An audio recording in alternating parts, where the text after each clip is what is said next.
ለኔ እኮ እንደመላክ ነበርክ። እንዴት አድርጌ በየትኛው ጭንቅላቴ ገዳይነት ልቀበል? እንዴት ነው ከዚህ በኋላ ወንድሜ ብዬ መጣራ? የማጨርሱትን ነገር ባጀምሩ ከጀመራችሁ ደግሞ ብትጨርሱት ኖሮ ከዚህ አመታት በኋላ ርዕስ አይሆንም ነበር።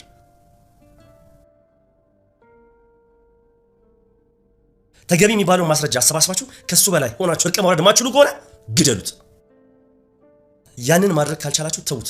በምንም አይነት የማጨርሱትን ነገር እንዳነካኩት ብያችሁ ነበር። ይኸው ዛሬ ከሰው ወንጀለኛ ሰው እንደሆንክ አይቻለሁ። እንዴት ግን ለምን ወንድሜ ልጋው? እሺ ምን እንዳደርግልህ ነው የምትፈልገው? የዳዊትን ማጣት። እሺ ወንድሜ እናት ሄደን ነው ሄደን ጠጣ። አይሆንም። እኔ ጓደኛሽ እንጂ አጃብሽ እኮ አይደለሁኝ። ይኸውልሽ በርግጥ እንዳንቺ አላስብ ወይም እንዳንቺ ጎበዝ ላልሆን እችላለሁ እንጂ ክፉና ደጉን መለየት የሚያቅተኝ ሰው አይደለሁ። ባንቲሮ የፈለኩት ነገር እንዳላደርግ የሚያስሩኝ ነፍስ ምክንያቶች አሉ። በሰላፊን ከፍቼ እንዳልናገር የሚያደርገኝ በጣም ትልቅ ምክንያት አለ። እኔ ለሰማሁትና ላየሁት ነገር ማንንም መቅጣት አልችልም፣ ግን ደግሞ ራሴን ጥግ ድረስ መጉዳት እችላለሁ። ምን ቀረኝ ብለህ ነው የምትፈልጋት? አንተ ማለት እኮ የምትሞትለት ወንድሟን ገለኸዋል። ገና ሳይ ምን እንደተሰማኝ ታውቃለህ? እስኪ ንገረኝ። የሆነ የጎደለ የአካል ክፍሌን ያገኘው ነበር ይመስለኝ። አሁንስ መሞት ነበረብን። ያንተ ቦታ እዚህ ሳይሆን መቃብር ነበር መሆን የነበረበት። አትጨነቅ፣ ምንም እንዳልተፈጠረ ቁጥር። እባክህ ልለምንህ፣ እባክህን ተለመነኝ። ነግሬህ ነበር፣ ያለህን ሁሉ አሳጣለሁ ብዬ ነበር። አሁን እህቴንና ልጅህን አጣል፣ በቅርብ ደግሞ ክብርህን ታጣለህ። በምላሴ ጸጉር ይነቀል። እኔ የምናገራት እያንዳንዷ ትንቢት ትፈጸማለች። እኔ ደግሞ ቃሌን የምጠብቅ ሰው ነኝ። ናውድ እባክህ ሔዋን እንዳገኛት ትቀድልኝ። እኔ በህይወት እያለሁ በጭራሽ አይሆን።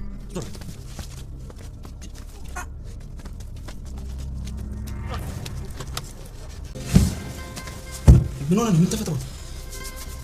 ዴቭ ይኸውልህ ባንቲሮ፣ ምንድነው እሱ? ተረጋጋ። ምንድነው? ይኸውልህ ሁላችሁም ገደል መግባት ትችላላችሁ። ማን ነው ተሰረከ? ምንድነው? ዳዊት ድጋሚ ሊገለኝ ነበር። ዳዊት እንደዚህ ያደረገ? የባለፈው አልተሳካለት፣ አሁን ድጋሚ ሊገለኝ ነበር። መልካም ስነ ምግባር ያለውና የተቸገሩትን የሚረዳ ሮጦ የሚደርሰው ብለን የምናስበው የነበረው ዴቭ አሁን ላይ አብዷል ማለት ይቻላል። ቀውስ ብሏል።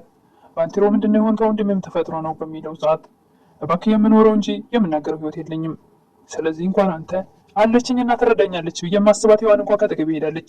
አንተ መሄድ ትችላለህ ማለት ሶፋ ላይ ያሉትን የሶፋ ማስዋቢያዎች እያነሳ ይወረውር ነበር። ሔዋንም ወንድሟ ካፌ ቁጭ ብሎ ምን ትጠጫለች በሚላት ሰዓት እኔ አሁን ችጉጥ መጠጣት እንጂ ሌላ መጠጣት አያስፈልገኝም፣ ሁሉ ነገር መሮኛ ነው ወንድሜ፣ ሰልችቶኛል፣ ራስሽ ባታስቢ ለኔ አታስቢ የሚል ነበር ወንድሟ። ለምንድን ነው? እኔ እኮ አንተ እኮ ሞተሃል፣ በቃ ከሞትክ ቆይተሃል። መቃብር የተባለው ቦታ ላይ አይነ እስኪያብጣልቅ እችላለሁ። አሁን ግን የሆነውንና ሆነ የተባለውን ነገር መሸከም አቅቶኛል። ትንሿም ሉሊትም እናቷ ስልክ አላነሳ ብላ ተጨንቃለች። ለእኔ ብዙ መስዋዕት ከፍላለች። እኔ ካለሷ ህይወት የለኝም በማለት እጅግ በጣም ተጨንቃለች። እኔ ስትለኝ ውድና የተከበራችሁ በመላው ዓለም ያለች ኢትዮጵያና ኤርትራውያን እግዚአብሔር ይመስገን ደህና ነኝ። ባሏ ሙሽራ ይዞባት የመጣው ሚስት ወይም ደግሞ ትንሿ ሙሽራ ክፍል 66ን አብረን እናያለን። የሮዛ ወንድምም ሉሊትን ዳዊትን እንድቀጣው አግዥኝ ይላት ነበር። በፍጹም ሌላ በፈለግከው ነገር ላግዝ እችላለሁ፣ በዳዊት ግን በፍጹም ይሄን ላደርገው አልችልም። በገጠር እናትሽ ነው አባትሽን ያጣሽው። አሁንም ገጠር እናትሽ ከቀጠለ እናትሽ ትደገምልሻለች። እኔ ዳዊት እንዲሞት አልፈልግም። ማንነቱን እንዲገለጥለትና አለኝ የሚለውን ክብሩን እንዲያጣ ነው። በሀሳቤ ከተስማማሽ የምትፈሪያቸው ነገሮች ሁሉ ወደ አንቺ አይመጡም። እምቢ የሚል ቃል ካፍሽ ከወጣ ግን ዳዊት እናትሽ በመጨረሻም ራስሽም ህይወትሽ ልታጭ ትችያለሽ። እኔ ሳልፈቅድልሽ ደግሞ ከዚህ ቤት እንዳትወጪ በማለት ሲያስፈራራት ሉሊት ወደ ውጭ ልትወጣ የነበረውን ተመልሳ ወደ ቤት ትገባለች። ዳዊት ላይ ያለኝን ውሳኔ ደግሞ በቅርብ መጥቻ አሳውቅሻለሁ በማለት ጥሎት ይሄዳል። ሔዋንም እንደ ባንቲሮ የሰማሁትና ባየሁትና በሰማሁት ነገር ማንን መቅጣት አልፈልግም። ነገር ግን ተነስ እንሂድና እንጠጣ፣ ራሴን መቅጣት እፈልጋለሁ። እኔ እኮ ፈልጌ ሳይሆን ተገድጄ ስለምወድሽ አንቺ መጥፎ ነገር እንዲደርስብሽ አልፈልግም። አንቺ በዚህ ሰዓት በጠራራ ፀሐይ ስትጠጭም እንዳይሽ አልፈልግም። ስትወርድም ሆነ ሞራልሽ ሲነካ ቆሜ ማየት አልችልም። ይህን እንደዚህ ያደረጉኝን ሰዎች ሊቀጣቸውም ሆነ ልበቀላቸው አልችልም ትል ነበረ ሔዋን። አሁንም እንደዛ ነፍሷ እስኪወጣ የምትወደ የነበረው ወንድም አሁን በወንድሟ ላይ የደረሰውን ነገር ስትሰማና ስታይ እጅግ በጣም ልቧ ስለተሰበረ ባንቲሮን እኔን ከወደድከኝ ዴቭን ልትገልልኝ ትችላለህ የሚል ጥያቄ አቀረበች። ባንቲሮ እጅግ በጣም ደነገጠ። ሔዋንም ከምንም በላይ ልቤን የሰበረው ምን እንደሆነ ታውቃለህ? ልጄን ይንሳ ብሎ ስለማለልኝ እያለች ለባንቲሮ ትነግረው ነበረ። ምንስ ቢሆን እንዴት ወንድሜን ለመግደል ይሞክራል? ከዚህ በፊት ያሰበው ስላልተሳካለትና በህይወት ስላገኘው ድጋሚ ለመግደል ወንድሜን እንዴት ሞከረ? በማለት ሔዋን እጅግ በጣም ልቧ በተሰበረ ልብና እንባ እያነቃት ሄጄ ጠጥቼ ራሴን እንደረሳ ካልሆነማ እንዴት ይሆናል ትል ነበር። ልጄን ሳይ ብሎ በሐሰት ማለኩ እንዴት እንዳሳደግኩት ልጄን የማውቀውን እኔ ትል ነበር ሔዋን። ለወደፊት እጣ ፈንታው ስል አዳሪ ትምህርት ቤት አስገብቼው ነው እንጂ እኔ ከልጄ ለሰከንድ መለየት አልፈልግም። ልጄን ሳይ ብሎ እሱ የውሸት መሀል ልጅ አንድ ነገር ቢሆን ምን ነበር የምሆነው ትል ነበረ ሔዋን። ባንቴሮም እንደዛ ቢሆን ኖሮማ በዚህ ሰዓት እኔ ስሜ ሁላ ይረሳ ነበረ። በዚህ ሰዓት እዚህ አታገኘኝም ነበረ። ፈጣሪ እንደ ቸርነቱን የሚያኖርን ስለዚህ እያለ ለማረጋጋት ይሞክር ነበር።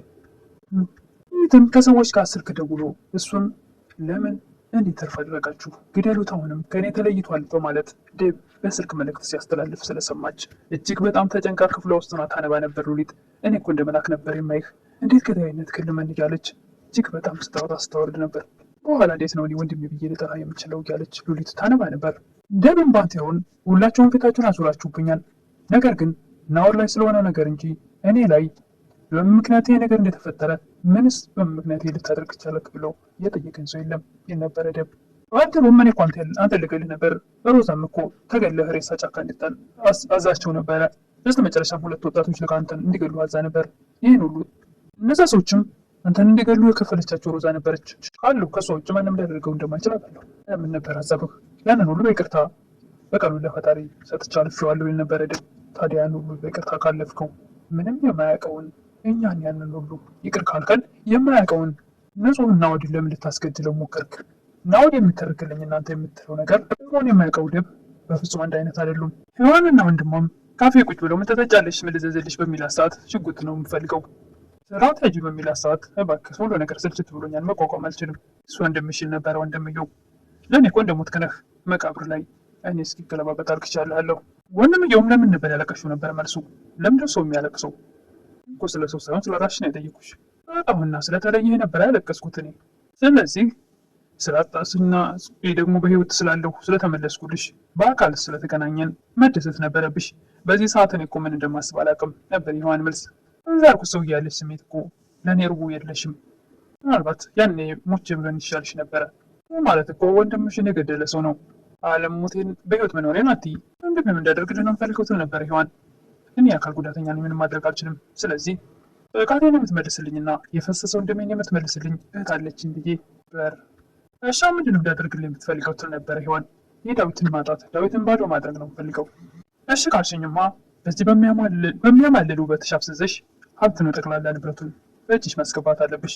ምንም የመለማመጥ እኮ አስፈላጊ አይደለም። ምክንያቱም ከሮዛ ለማሸሽ ሲፈልግ ሀብት ንብረቱን በጠቅላላ በእኔ ስም አድርጎታል።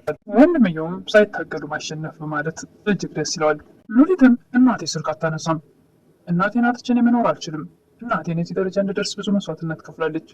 ዴብ ወደ ሔዋን ወንድም ቤት በመሄድ ሔዋንን ጥራልኝ ደግሞ አስገባኝ ሲለው በጭራሽ አንተ እኮ የምትሞትለትን ወንድሟን የገደልክ ሰው ነህ፣ ስለዚህ ልታገኛት እንዳትሞክር በፍጹም አታስበው። ዴብም እኔ እኮ ያገኘሁት ሰዓት የሆነ የጎደለ አካሌን ያገኘሁት መስሎኝ ደስ ብሎኝ ነበረ። አሁን ሲል ነበር ሔዋን ወንድም መሞት ነበረብህ፣ ያንተ ቦታ እዚህ ሳይሆን መቃብር መሆን ነበረበት ነበር የዴብ መልስ። ዴብም እባክህን ሔዋንን አንድ ጊዜ ብቻ እንዳናገር አትፈቅድልኝ። በጭራሽ እሷም አንተን ልታናገር አትፈልግም። አሁን እናንተ ሊያገናኛችሁ የሚችል ምንም ነገር የለም። በእናንተ መሀል የቀረ ነገር የለም። መካከል እኮ ፍቅርም አለ ልጅም አለ። ስለዚህ ልትለየን አትሞክር ነበረ ዴብ። እሱንማ ምንም እንዳልተፈጠረ ቁጠረው ነበር መልሱ የሔዋን ወንድም። ሔዋንንና ልጅህን አታል፣ በቅርብ ደግሞ ራስን ታጣለህ። ደግሞ ቃሌን የምጠብቅ ሰው ነኝ እያለ የሔዋን ወንድም ዴብ ላይ ይዝት ነበር። ዴብም በተደጋጋሚ ናኦድ ፍቀድልኝ ሔዋን እንዳገኛት ይል ነበር። የት እያለሁ በፍጹም ልታገኛት አልፈቅድልህም። ገፍትሮት ሊገባ ሲሞክር ያኛውን መደባደብ ፈለገ። አንዴ በቦክስ ሲያቀምሰው፣ ከዛ ዴብ በኃይል ደበደበው ሰውየውን። ያለምንም ርህራሄ አስፋልት ላይ አጋድሞ ነበር የቀጠቀጠው በቦክስ። ዴብም የሔዋንን ወንድም ደብድቦ አስፋልት ላይ ከጣለ በኋላ በጣም እንደ እብድ ሆኖ የሚይዘውን የሚጨብጠውን አጥቶ ወደ ቤት ይመለሳል። ምን ተፈጥሮ ነው ወንድሜ ምን ሆና ነው ይል ነበረ ባንቴሮ። እኔ እባክህ የሆነ ነገር አጠይቀኝ፣ እኔ የምኖረው እንጂ የምናገረው ህይወት የለኝም በማለት እጅግ በጣም የሶፋው ላይ ያሉ ጌጣጌጦችን እያነሳ በመጣል እብዴት ቀረሽ አይነት ነገር ያበደ እስኪመስል ድረስ ዴብ እጅግ በጣም ራሱ ተለውጧል። አበዱም አይቀርም። የሚወደው ገና ያላየው ህፃን ልጅ አለ። ሔዋንንም የሚወዳት ነበር፣ ሁሉንም አጥቷል። ንብረቱን ንብረቱንም እያንዳንዱን ንብረት ከእሱ ላይ እንድትወስድ ወንድሟ ጠይቋታል። ነገር ግን ከሮዛ ለማሸሽ ሲፈልግ ገንዘቡን እንዳለ ንብረቱን በእኔ ስም አድርጓል ብላለች ሔዋን። ስለዚህ ዴብ አሁን ባዶ ሜዳ ላይ ሲቀር አስፋልት ለአስፋልት ልብሱን አውልቆ መዞሩ አይቀርም። ሮዛ ዕጣ ፈንታ እሱ ላይ ሳይደርስ አይቀርም። ሮዛም መጨረሻው ይሄ ነበረ። ከዴብ ቤት ተባራ፣ ስራ ሁሉ አታ በየአስፋልቱ መንከራተት ሆኖ ነበር ስራዋ። ባንቴሮም ደብን ለማረጋጋት ሲሞክር የደብ ምላሽ ይህ ነበር። ታስብልኛለች፣ ትወደኛለች፣ ትረዳኛለች ብዬ ያስብኳት ሔዋን እንኳን ጥላኝ ሄዳለች። ስለዚህ አንተም ነገ ገዳይ ነው ብለህ ካሰብክ ጥላኝ ትሄዳለህ። ስለዚህ ሁላችሁም ገደል መግባት ትችላላችሁ በማለት እጅግ በጣም የሌለ ቁጣ ነበር ያሳየው። በስተመጨረሻም ሔዋን ወንድሟ ሆዱን ታቅፎ እንደምንም እያንፏቀቀ ስታገኘው ወንድሜ ማነው እንደዚህ ያደረገብኝ ትል ነበረ። ዴቭ ነው ድጋሚ ሊገለኝ ነበረ። አሁን እዚህ ጋር ሔዋን ዴቭን ለማስገደል ወስና ቆርጣ ተነስታለች። ባንቴሮን ዴቭን ካልገደልኩት ትል ነበር። ወንድሟ ዴቭን መመለስ አለብሽ ይላት ነበረ። አካል ጉዳተኛ ስለሆንኩም በውትድርና አሁን እሱን የማጠቃበት አቅሙ የለኝም። ስለዚህ አንቺ ደሜን መልሽ። አሁንም እጅግ በጣም ልቧ ተሰብሯልና ያልጠበቀችውና ያላሰበችው ነገር ስለሆነ ዴቪድ ለማስገደል ወስና ተነስታለች። ወንድሟ እየገፋፋት ነው። ደሜን መመለስ አለብሽ፣ የእውነት የምትወጂኝ ወንድምሽ ከሆንኩኝ። ምክንያቱም ለሶስተኛ ዙርም ደግሞ ሊገለው ስለሞከረ ሔዋን አሁን እዚህ ጋር ዴቪድ ለማጥፋት ወደኋላ አትልም። ይህም እንኳ በጣም የምትወደው የምታፈቅረው ሰው ቢሆንም አሁን ግን ወንድሟ ላይ ያደረሰውን በደል በፍጹም እንዲራራለት የሚያደርግ አንዳች ነገር የለውም። ሮዛ ከህይወታቸው ወጥታ ዴቭና ሔዋን በፍቅር ልጃቸውን አንድ ላይ ያሳድጋሉ ብለን ስናስብ ጭራሽ የሚያስጠላ ሆኖ መጣ። ሔዋንም ያላሰበችውና ያልጠበቀችው ነገር በዘመኗ ሙሉ ወንድሜ ሞተ እያለች ስታለቅስና ስታነባ ያለህኝ ወንድሜ ምትክ ካንተ ነህ ስትለው የነበረው ዴቭ አሁን ደግሞ የወንድሟ ገዳይ ሆኖ ስታገኘው እጅግ በጣም ልቧ ተሰበረ። እንደዛም ሆኖ ነገር ግን በእሱ ላይ ክፉ ነገር ማድረግ አልፈለገችም ነበር። ወንድሟ ግን ይህን ነገር ካላደረግሽ እያለ አስገድዷታል። ስለዚህ በዴቭ ላይ ጨክናና ቆርጣ ወስና ተነስታለች።